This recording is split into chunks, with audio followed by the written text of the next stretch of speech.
Hi, I'm Dr. Mike Jones, and you are watching Let's Talk.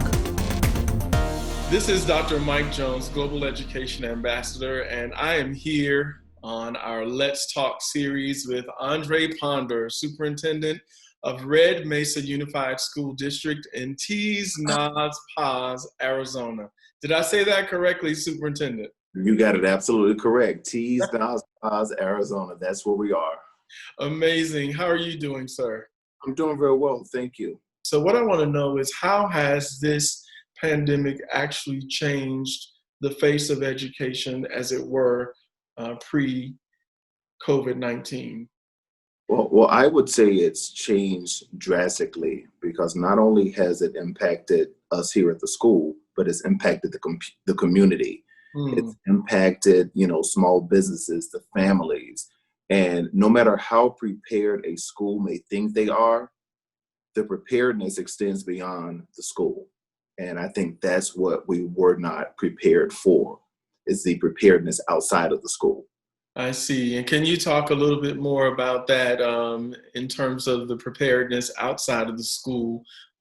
Because I know here, if we're talking about preparedness outside of school, we're talking about the communities not being able to handle this type of pandemic in terms of the response for people getting sick, people being tested, the access to internet, access to whatever. So can you talk a little bit about the preparedness? I would say the preparedness outside of the school also taps in on the social, emotional needs, not only of students, but of parents as well. The parents weren't prepared to say, you know what, now I have to serve as my son or my daughter's teacher.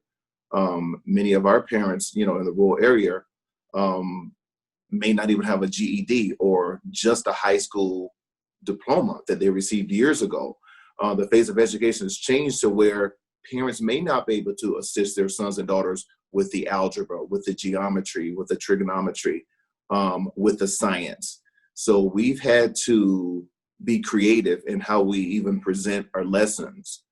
We look for different areas around home that could serve as learning opportunities for our students.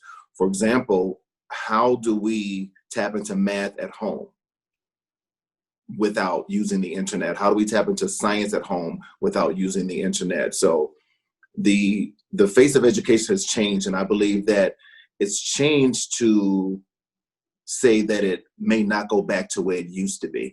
Right, exactly. And that's something that is a definite issue. What does that look like in terms of where your district goes from here, knowing these numbers? What is your reaction to that? Does that mean that your district could possibly not open up, or my district could possibly not open in the fall? What are the implications? Well, what happens is that where we're located, because we're in the rural part of Arizona, we're also governed by the Navajo Nation. They have their own government, their own leaders. Okay, so you're on a reserve. Yes, I'm on a reservation. That's exactly where I am. Uh-huh.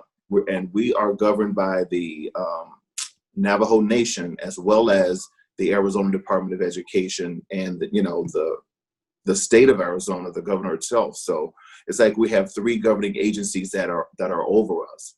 But I believe as a district, it's just important for us to stress the compliance of national and state laws. Stay inside, self-quarantine. We require all of our employees to self-report. If you are feeling symptoms, don't come to work. If you have tested and tested positive, stay home and self-report out to administration so we can make the necessary arrangements, without violating any of the HIPAA laws. We require all of our employees to self-report. Excellent. And while you're talking just then, I was thinking about the previous comment that you made concerning students not having access to technology, families not having access to technologies, by virtue of the fact that you are in a rural area, you are on a reservation. And so what does that look like in terms of the process that you and your district are following to get this information as it relates to curriculum content to the families? Well, I am proud to say that 100% of our classrooms are online. Each of our teachers have set up a Google Classroom. But again, the connectability is the challenge. Even though the teachers are set up here and the school may be prepared, I said it extends beyond the school, but into the community. We are still continuing to prepare educational packets.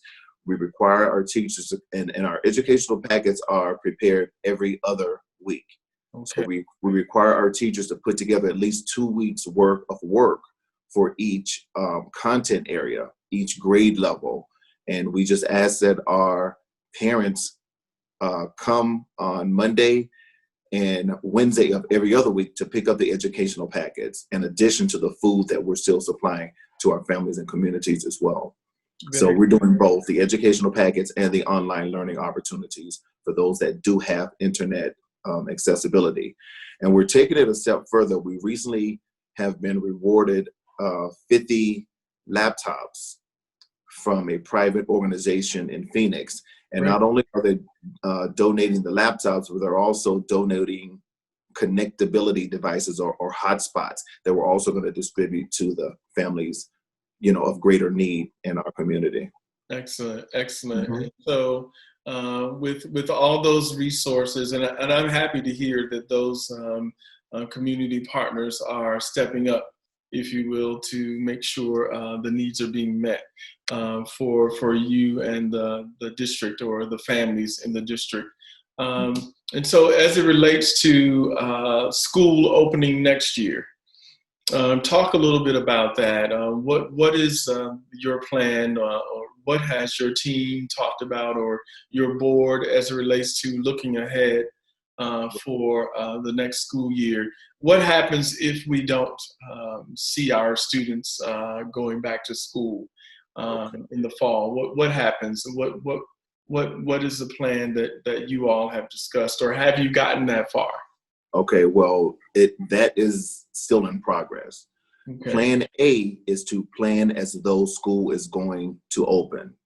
And we've actually talked through that plan. We've worked it out. It's in writing. It's a part of our pre-planning for now.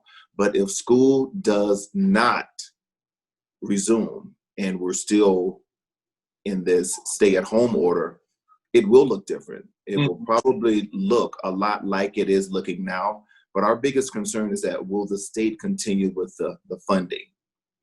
If the state does not continue with the funding, then we would definitely have to go to plan B to say, okay, now do we lay staff off? And again, that's one of those conversations that you really don't want to have. So we've been mainly focusing on plan A to say plan as though school will open up and students will return. Has there been any alterations of the grading policy as it relates to understanding students may not have the same access that they had to the curriculum because of not having, as you said, technology or connectivity with the internet? Basically, I said to our teachers, not that we're actually changing the policy, we are revising how we enter the grades into the system. Okay. The simple fact is that some kids don't have accessibility, to the internet, and it really wouldn't be fair to those that do versus those that don't. And that's why we continue with the education packets. While we do not want the parents to bring back the hard copies, the educational packets, because we don't want to risk cross-contamination. Sure. I stress to the teachers, you've built the relationships with these students prior to this pandemic happening. Okay, you now need to exercise empathy, okay, and not be so hard on the students and assume that your grading is going to be the same if they were in school every day. So you've got to exercise flexibility, empathy, and just have everything in consideration when it comes to grading the students. And for the most part, we're going to look at where the kids were prior to this situation, impacting the school and the grading. Very good, very good. Well, that's good to know, and I'm glad to hear that there's forward thinking, and that, of course, as a superintendent, you would be implementing 21st century best practices, which I'm happy to hear the progress that you've made thus far. And I'm also happy to hear that you are safe and healthy and that your district is still doing well.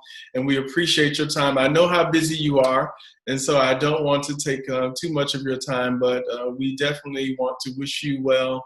And we'd like to continue this conversation. Perhaps we can come back in a few months and just do an update of where we are. Hopefully at that time, we'll say post-COVID-19, that we'll be through this pandemic. Take care of yourself, and we will definitely talk soon again. And thank you again. Thank you, Dr. Jones, for this opportunity. Again, you stay safe, take care of your family, and wash your hands. And thank you for the opportunity. Thanks for watching. Be sure to subscribe for more educational news, exclusive interviews, and more.